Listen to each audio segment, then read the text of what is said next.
arrested twice, and I been beaten and attacked many times. We received threats, but we are ready to give this country everything, our soul, our blood. We don't have another choices. If you see the people, Yemeni people, when they are abroad in a bad condition, or if they are beggars in the street, you will prefer to die than to live. We know this regime can do anything, but what we believe, he couldn't do anything if God not willing that. For that, we don't care about what he will do, and we will continue. Not only Khalid al-Ansi who stand against you. There are millions Yemeni people who will continue. My new generation, my sons, I have 10 children. They will continue after me. We are from the tribal society. We will continue. And now a good thing, the tribal leaders join us. There are anger inside the security body, inside the military. We receive every day many people from the police security, from the military, from the tribe, who announce their supporting and ask for peacefully change, and they announce they will leave guns, they will leave violence, and continue for peaceful demonstration until this regime go out. Thank you very much for joining us, and we hope to welcome you back to the program again. Thank you. Thank you for AlJazeera. A huge humanitarian disaster. That's what will happen, according to the UN High Commissioner for Refugees, Antonio Guterres, if the international community does not act to help Tunisia with the massive influx of refugees from Libya. The majority of those crossing the border have been migrant workers from Egypt and Tunisia, but many other nationalities, including Bangladeshis, Vietnamese, and sub-Saharan Africans, are also represented. So can the UN Refugee Agency, the heart of all this, the Tunisian government and the NGOs keep up with the average, which was, at least until today, of 15,000 refugees a day pouring over the border? Antonio Guterres joins me now, I'm delighted to say, from Geneva. Antonio, we read in papers today that the numbers may have dropped yesterday in terms of the numbers flowing or trying to flow into Tunisia. Is that true, and how great is the problem today? Well, it's true, and the problem remains the same today. We had a massive influx until 2 days ago, as you rightly said, about 15,000 per day. And all of a sudden, yesterday, we had only 1,800 people.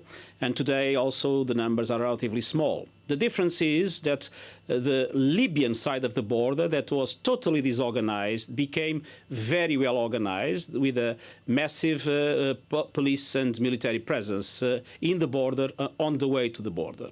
So we don't know exactly what's happening in Libya. We don't know if people are being refrained from crossing, if they are being detained somewhere on the way. The truth is that the numbers have indeed quite substantially decreased in these last 2 days. And so, in that situation, obviously it's easier, not easy, but easier for Tunisia to cope with the problem today or yesterday, but it may blow up again as it was a few days ago, or do you think that period of massive people attempting to flee from Libya, is that over? I don't think, unfortunately, it is over, because we know that there is a huge number, hundreds of thousands of people in the other side of the border that came from Egypt, from Bangladesh, from Vietnam, and from different African countries. The situation is now manageable. We still have more than 10,000 people, but now essentially from Asian countries, and we have started to fly to Bangladesh and to other destinations.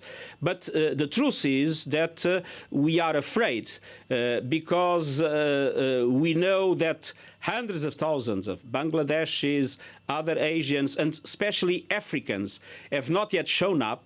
But we know that the situation in Libya is extremely unstable, and we are afraid they might come in big numbers. At the same time, if that changes into a full-fledged civil war, then we are afraid that massive number of Libyans will also cross the border. Until now, we had only about 4,000 Libyans in the two borders, but that number can increase dramatically, and we can have a massive outflow if indeed, for instance, there is a meaningful attack from Gaddafi forces to the east. Of all the things, the problems that face you at the moment, which is the most urgent or difficult? Giving people shelter, giving people food, I think that, or allowing them, leading them back to their own homes? No, the most dramatic problem we face is related to the situation of the people still inside Libya, and especially to those that are trapped inside Libya. We are particularly concerned with the Africans.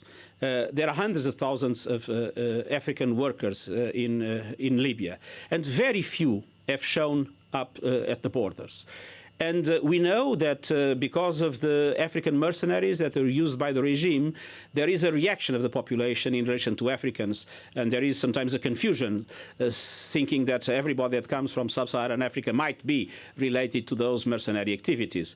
So we have received phone calls of people in a desperate situation, afraid of leaving their homes.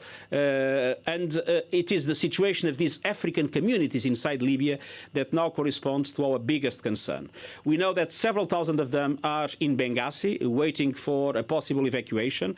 They have not been accepted, or at least some of the nationalities have not been accepted in the boats that several countries have sent to Benghazi to rescue their own nationals. And we appeal for a generous attitude, both of the neighboring countries, of the international community as a whole, in relation to the Africans that, as I said, correspond to the most vulnerable part of the international community living in Libya.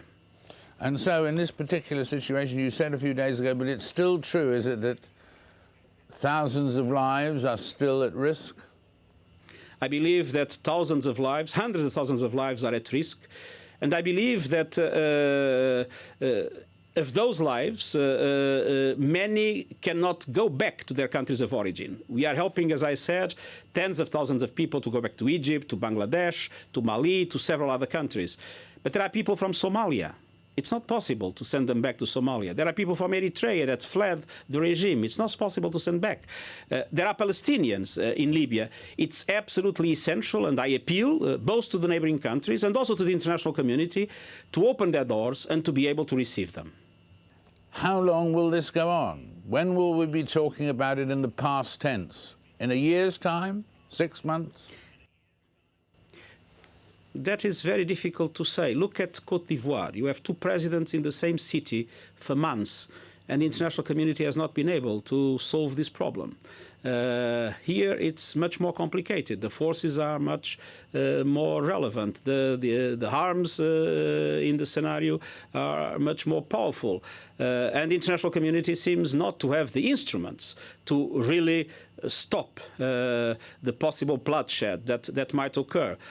So indeed, we are very concerned, and we hope that the international community will be able to find a way to really stop this dramatic situation.